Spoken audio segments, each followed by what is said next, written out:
Right on, folks. What's happening? I'm your host, Rodney Dangermouth. This is some motherfucking smoke to think on. I'm not really sure where I'm going with this yet, with this live stream. I won't lie. I usually come into these with a little bit of a plan. Not today. Not today. So, what made me hit the stream button is I was sitting here doing a video on the perks of smoking blunts over smoking a bong. I got this bong. That episode's probably never going to be aired, what I just filmed. So I'll show you now, kind of. I got this bong, and it's a fucking pain in the ass, dude. It's got this honeycomb thing in it that you gotta fuck with constantly. Every time you fucking take a hit, you gotta push all the water back down. All the fucking oil that I put on top of my bud just fucking pulled right through the middle and immediately went into the water. So, like, I could probably drink this and get pretty fucking stoned. It wouldn't taste too bad. I'm not gonna. But, you know, the oil's been activated and shit. Anyway, something I said in this kind of impromptu, because I like to freestyle everything. That's what I do. I'm a freestyle artist. The written shit that I have, freestyled first. You know what I mean? When I write something, it's to revise what I freestyled. And so I was doing this freestyle episode on the merits of smoking blunts over smoking bongs. You know, bongs are healthier, but you only get stoned for like 45 seconds, and you gotta take another bong rip. Bongs burn through fucking more pot than blunts do, which I know is crazy to consider for a moment, but think about it. You get 5 friends together, and you smoke a blunt. Y'all are stoned for a couple of hours. You get a fucking bong out, and you're each taking snappers. You're gonna smoke 2 or 3 blunts worth, just to get stoned for the same amount of time. And you know, I like joints, but joints have a tendency to run like a motherfucker, and they don't burn as smooth and as slow and as mellow as this one is. I mean, I was 8 minutes into a video smoking this blunt that I'm working on right now before fucking jumping into this one that we're already 2.5 minutes into. You know what I'm saying? A blunt burns smooth and cool and mellow, like me, Rodney Dangermouth, SmokeToThinkOn.com and Blunt Talk Live, you know? That's a blunt. This is a blunt kind of show. I'm sorry, but it's blunt talk, you know what I mean? I don't know what to do, because blunts are fucking horribly unhealthy. And I got to thinking about the ritual aspect of it. You know, for me, there's a ritual involved. I get one of these stupid fucking things. You know, if I can find the minis, I prefer to smoke the minis. But I get one of these motherfuckers, and I'll break the top off of it, and I break it open with my fingers. Apparently that's the black style. I was told by some Southside Chicagoans. They fucking immediately accepted me into their clique because I rolled blunts like a black person. I don't know. That's what they said. Anyway. I fucking empty out the tobacco, right? It's like throwing away the poison of an ancient spiritual fucking ritual that used to be enjoyed by man. A small amount of tobacco and an herbal mix that we would smoke. Or a lot of tobacco and it would be fucking hallucinogenic. Anyway.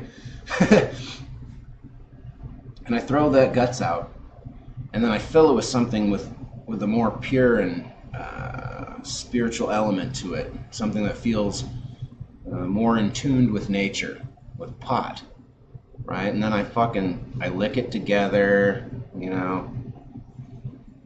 I roll it up usually on a fucking sweet comic book, Elephant Men. Check it out from this morning's episode. We did a fucking review on this book.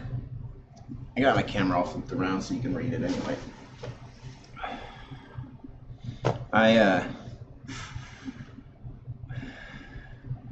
enjoy the ritual. I enjoy the ritual aspect of it. And Dave Chappelle mentioned this in a less serious light and half-baked. Every stoner group has their ritual. You know, you kick your shoes off, you get ready, you sit down with fucking berry bongs or whatever the fuck you call it, you know, and you have your ritual.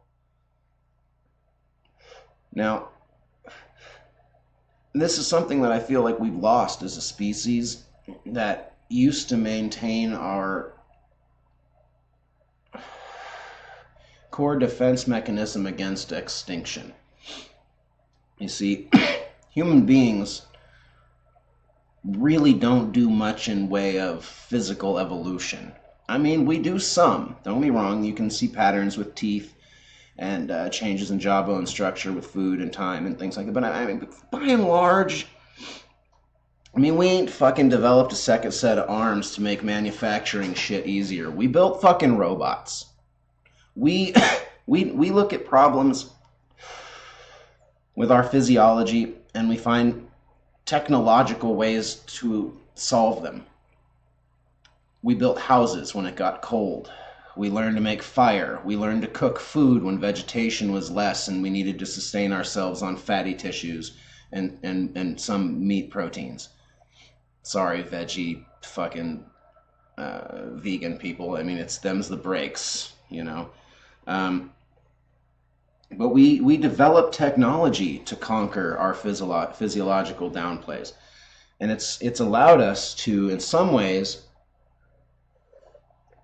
conquer problems that other species required straight evolution, you know, fucking mutants, basically. Over and over, fucking mutants, producing more mutants until the mutants were the dominant species. And then the fucking old version either died out or, if it didn't need to die out, continued just fine. Hence why we still have apes. Anyway. Partly because people didn't fucking start off eating them and destroy their fucking species like we did the buffalo. Anyway, I digress. One of the elements, one of the technologies that we developed very early on was society, civilization, structured organization of individuals. I mean, right down to egalitarian tribal communities, there's still a semblance of order, even if it is just influence and ostracization, which if you know anything about egalitarianism, you know.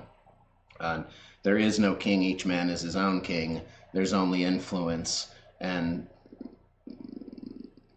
what's the word I'm looking for? Influence and, well, I can't think of the word I'm thinking of, but convincing motherfuckers. You have to be convincing. You have to not manipulate, but sometimes manipulate, yes, I guess that's a form of it. But basically, the most influential is the one whose ideas usually run with. Anyway, you can't make a motherfucker build a house for you. You can only convince him why he should build you a house. You know, I'll give you fucking money. I'll fucking suck your dick, whatever. Build me a house, please, right? You can't fucking be like, build me a house, motherfucker. That's egalitarianism. But there's still a semblance of order. There's still a semblance of understanding that you can't force a motherfucker to do something for him. You can only convince him, right? So, one of the elements of society that had been very strong for basically all of hominid fucking bipedal existence has been ritual. And we still get it, I think, because... not to go all hyper conspiracy theorist on y'all, motherfucker.